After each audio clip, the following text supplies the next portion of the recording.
In 1945, near the end of World War II, a near-destroyed Tokyo is left to deal with the aftermath with seemingly no help from the Japanese government.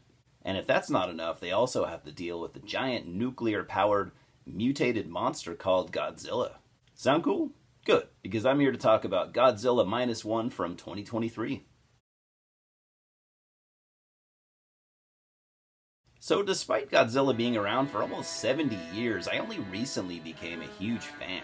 I mean, I've always loved the character and the lore and the Japaneseness of it all, but I only started diving in for the last 5 years. I've always had a thing for giant monsters. So as soon as I saw the trailer for Godzilla -1, I just instantly got excited. I had to see it as soon as humanly possible. It just drew me in. I saw it a few days ago at my local theater and recommend you do the same. If you're a Godzilla fan, don't cheat yourself out of this experience. And because I can't seem to wait to say it, so I'll just say it now, it's great, and I loved it. It is the best Godzilla film ever made. I don't think there is even much there to argue about. And what made it so good, you ask? Well, there's a couple things. Even if you haven't seen it yet, you've likely heard about, the storyline, or at least that it involves human characters that are really likable. And I totally agree. This is the first Godzilla film I've seen where I felt emotionally invested in the human characters. I fell in love with them. I felt like it would be heartbreaking to see them get killed, but I'm not here to spoil anything necessarily. I'll try not to, at least. So it was written and directed by Takashi Yamazaki on a budget of around $15 million, and so far has pulled in roughly close to $46 million, and I'm more than happy to see it, succeed. Can we please just leave all future Godzilla films to the Japanese? Please? Now, I've seen people exaggerate and say that it looks better than movies, with $100 million budgets, and I only slightly agree with that. Sure, a lot of recent big-budget American films don't look as good as their budgets, but I think this looks more or less like a $15 million movie. That said, I think that they put, that money to good use, and you probably won't see a better-looking, production with a $15 million budget. Another thing that I found slightly exaggerated was how scary this movie is. I mean, we do get probably the most menacing Godzilla yet, and the opening scene reminded me of some of the T-Rex scenes from Jurassic Park. So it is kind of scary at times, but maybe not as much as people seem to be saying, in my opinion. I mean, I'm not here to pick on anybody. I'm on your side. I love this movie. I'm sorry for sounding like a dick. Now let's get back to the premise. It's 1945, and our main character, Koichi, is a kamikaze pilot. He lands on a small island claiming technical issues with his plane. A crew of mechanics inspected it, but they found nothing wrong. Koichi had decided that he didn't want to give his life for his government that, did not care about him.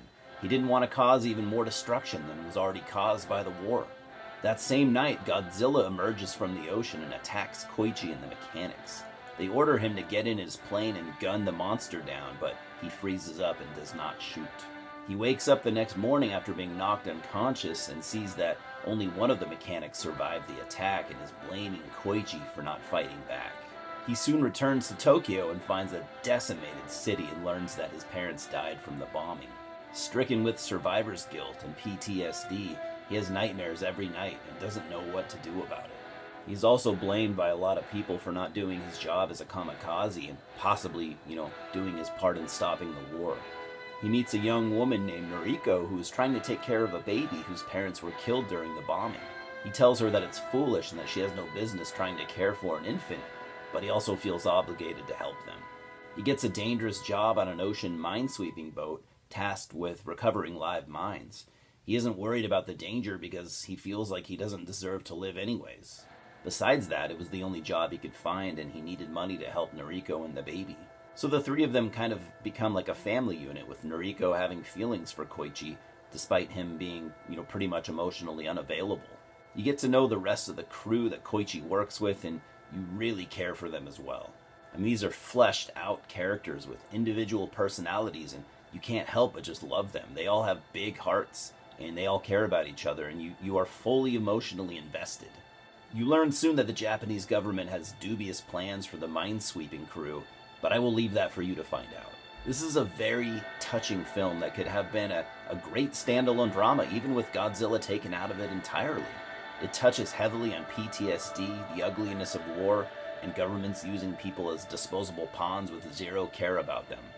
There's a lot of heart here, and I think that you'll be surprised by it, because I sure was. I'm really happy with the critical success that it's getting, and I can't wait to see where it goes next. I kind of put this next to Talk to Me as far as movies this year that really took me by surprise.